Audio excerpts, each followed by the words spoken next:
Hi, here's a bit of a catch-up on when we were thinking about prayer last Sunday, and we were thinking, when we were at Urban Life all together, we were thinking about some verses from Luke chapter 18 where Jesus talks about the question of prayer and why you'd carry on doing it and what the point of it is. And in chapter 18 of Luke, Jesus tells two stories. He tells two parables that both teach something about prayer. One of them is about a woman who goes to a judge who doesn't care about anybody and isn't interested in doing what God says. And this woman, she keeps on asking him for justice because she's in a situation where she's suffering from injustice, and she keeps on asking him and asking him and asking him until he's so fed up with it that eventually he just says, yes, okay, she's driving me crazy, I'm going to grant what she asks. And Jesus says this is in a way a picture of God, except that it's the opposite of what God is like. He's drawing a contrast to say, look, if this guy does this, how much more can you say that God will hear and respond to people who keep on asking him? So he's saying, don't give up. He told them this parable, he said, right at the beginning, to show that they should always pray and never give up. Now it's interesting because Jesus clearly knows that sometimes we are tempted to give up praying, and we think, what's the point? Is anything really happening? And Jesus says, don't give up, because you know what God is like. If this unjust judge would hear somebody who keeps on asking, how much more can you have confidence in a good and loving God? You know what he's like, so you can trust him. Don't give up.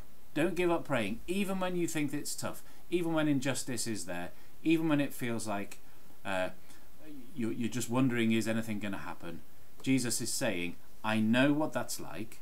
Interesting, isn't it? He understands. He knows that that is a reality, but he says, don't give up.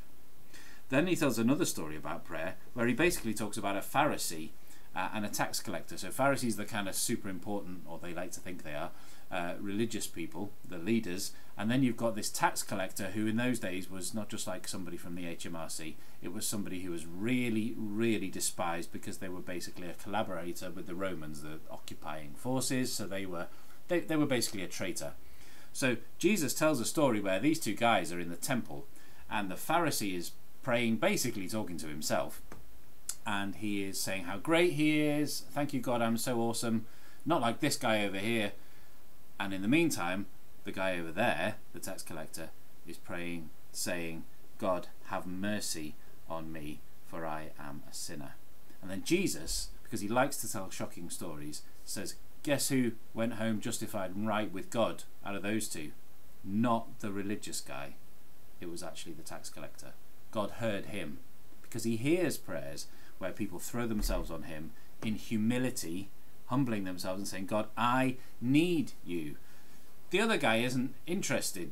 The Pharisee, he's not interested. He doesn't think he needs God. He's just telling God how great he is. Well, what kind of a prayer is that?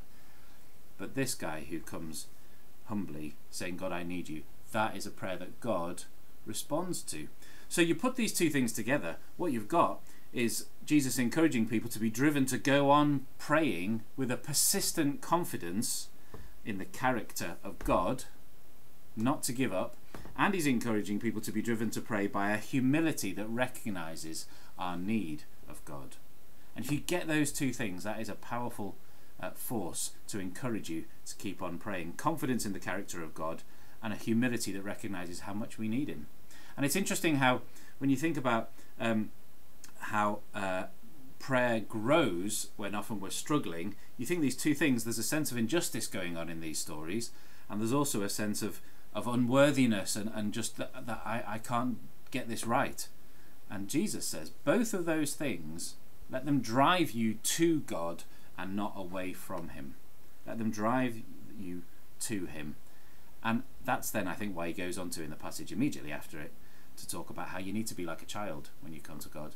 Not in that you're being childish, but that you are being childlike. You come to him saying, God, I need you, and God, I know you're good, and you will do what's right, and therefore we don't give up. I think we need to hear that message a lot when it comes to our prayer lives, when it comes to walking humbly with our God, when it comes to living for him in this world. Let's do that. Always pray, never give up.